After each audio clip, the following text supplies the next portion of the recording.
Have you ever paused to consider the profound ways that trauma reshapes a human being? It isn't just an emotional burden or a heavy memory, it's a physical transformation that happens deep within the architecture of the brain. Perhaps you have felt this shift yourself without quite having the words for it.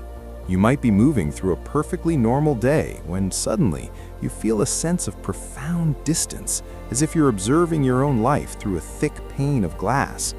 Or maybe your heart begins to race at a minor occurrence, a loud noise, or a specific look, and you cannot logically explain why your body is reacting with such intensity. If these experiences feel familiar, I want you to hear this clearly. You are not broken, and you are not failing. What you are experiencing are the survival systems of your brain still at work, attempting to protect you long after the original threat has vanished. When we endure trauma, our internal chemistry undergoes a fundamental shift. The neural circuits designed for short bursts of emergency survival can become locked in high alert, fundamentally altering how we perceive, feel, and engage with the world around us. In this video, we are going to dive deep into how trauma physically restructures the brain, and more importantly, how the miracle of neuroplasticity allows us to rewire it toward healing. To understand this transformation, it helps to visualize your brain as a busy international airport. In this bustling hub, every section has a vital role to play in keeping things running smoothly. First, we have the prefrontal cortex, which acts as the control tower. This is the rational, logical center of your brain responsible for executive function. It's where you make complex decisions, solve problems, and crucially, where you talk yourself down when you're stressed. Next, we have the amygdala, which functions like the airport security team. This small, almond-shaped cluster is your primary alarm system, constantly scanning the environment for potential threats. When it detects danger, it rings the bell and triggers the fight or flight response. Finally, there is the hippocampus, which serves as the baggage claim and filing system. The hippocampus processes your lived experiences, deciding which memories to store, where they belong in your history, and providing the necessary context to separate the past from the present. The struggle begins when trauma enters the equation because it throws this entire system out of balance. In a brain affected by trauma, the amygdala, that security team, goes into a permanent state of overdrive. It begins screaming danger at even the most harmless everyday stimuli. This overactivity results in a persistent state of hypervigilance, chronic anxiety, and a feeling of being on edge at all times. Conversely, the prefrontal cortex, the control tower, becomes underactive. When the alarm is constantly blaring, it becomes incredibly difficult to regulate your emotions or stay focused. In moments of high stress, this logical part of the brain can actually go offline or shut down entirely. This is why when you feel overwhelmed, thinking clearly feels like an impossible task. The control tower has been evacuated. Furthermore, trauma can physically shrink the hippocampus. When this filing system is compromised, it leads to memory gaps and difficulty learning new information. It explains why you might struggle to remember parts of your past, or why a random scent can trigger a panic attack without you knowing why. The memory has been stored as a raw threat rather than a chronological event. Beyond the physical structure, trauma often leads to a phenomenon known as dissociation. This is a profound disruption in how we integrate our memories, identity, and perceptions. You might experience moments where you feel completely detached from your physical body, almost as if you were hovering outside yourself. In other instances, the world might feel foggy or unreal, like you were watching a movie of your life rather than living it. At its most extreme, emotions may flatten out entirely, leaving you in a state of total numbness where you feel neither joy nor sorrow, only a heavy emptiness. This happens because the brain's stress response system has been pushed beyond its limits. To prevent a total psychological collapse, the brain effectively blows a fuse. It cuts the circuit to dampen the intensity of the pain and sensory input. While this mechanism is life-saving in the short term, preventing the house from burning down during the trauma, long-term dissociation can leave you feeling chronically disconnected from your own skin, your loved ones, and your very sense of self.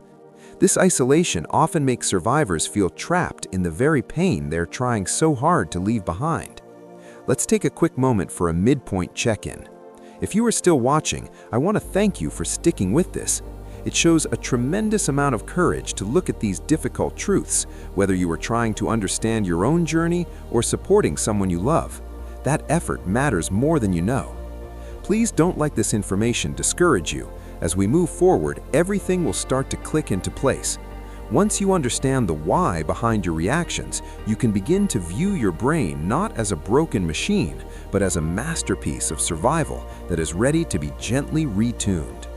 One of the most frustrating aspects of this journey is the trauma loop. This occurs when your nervous system remains trapped in survival mode long after the environment is safe. Instead of your body recognizing that the war is over, it continues to replay old defensive patterns: fight, flight, freeze, or fawn. Living in this loop feels like a constant state of déjà vu. You might find yourself reacting with the same intense panic to a slammed door or a specific tone of voice that you did years ago. Why does the brain do this? Often, it's because the original stress response was never allowed to reach its natural conclusion, so the energy stays stored in the nervous system. The brain also creates neural shortcuts, associating innocent cues with past danger to ensure you're not caught off guard again. While avoiding these triggers provides temporary relief, it actually reinforces the loop over time. The result is a life defined by exhaustion, repeating patterns in relationships, and a body that remains rigid and tense even when you are sitting in a quiet, safe room. Now, let's pivot to the most important part, the hopeful truth. While trauma can rewire the brain for survival, healing can rewire the brain for thriving. This is possible because of neuroplasticity, the brain's incredible ability to grow, adapt, and form new connections throughout your entire life. Your brain is not made of stone, it is more like clay. With time, intentionality, and the right support, those overactive alarms can be calmed, and the control tower can be rebuilt. Healing isn't a linear process, and it often requires a combination of therapy, community, and nervous system regulation, but it is fundamentally possible for every human being. The first pillar is mindfulness and grounding. When you are caught in a dissociative fog, mindfulness acts as a way to gently flick the lights back on. It is the practice of noticing the present moment without judgment, feeling the texture of your clothes, hearing the hum of the refrigerator, or tasting the bitterness of your morning tea. These small acts of presence send a signal to your amygdala that you are here in the now and that the now is safe. We can try a simple grounding exercise together right now. Look around and silently name 5 things you see, 4 things you can touch, 3 things you can hear, 2 things you can smell, and 1 thing you can taste. This 5-4-3-2-1 technique is like an anchor for a ship caught in a storm. It pulls you back to the solid ground of the present. The second pillar is movement and physical engagement. Exercise is far more than just a way to stay fit. It is profound medicine for a traumatized brain. Research indicates that rhythmic movement helps rebalance stress hormones like cortisol, and can even stimulate growth in the hippocampus, the very area that trauma tends to shrink. This doesn't require a grueling gym session. It can be as gentle as a walk around the block, stretching while listening to a calming song, or even just dancing in your kitchen. Practices like yoga are particularly effective because they bridge the gap between the mind and body, teaching the nervous system that it is safe to inhabit your physical form again. Finally, there is the pillar of professional support.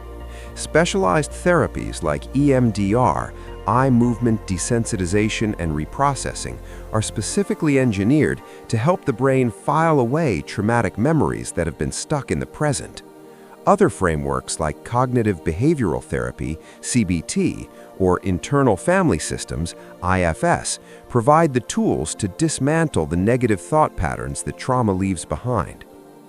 Trauma may have changed the way your brain was wired to survive, but those changes do not have to be permanent. You have the power to rewrite your story from one of survival to one of thriving. As we close, I want to ask you, what is one small step you can take today to remind your brain that you are safe? Perhaps it's a deep breath, a short walk, or simply acknowledging how far you have already come. If this message resonated with you, please know you are not alone. Feel free to leave a comment saying, "I'm here," and share the small step you're taking today. Your journey matters, and healing is within your reach. Thank you for watching.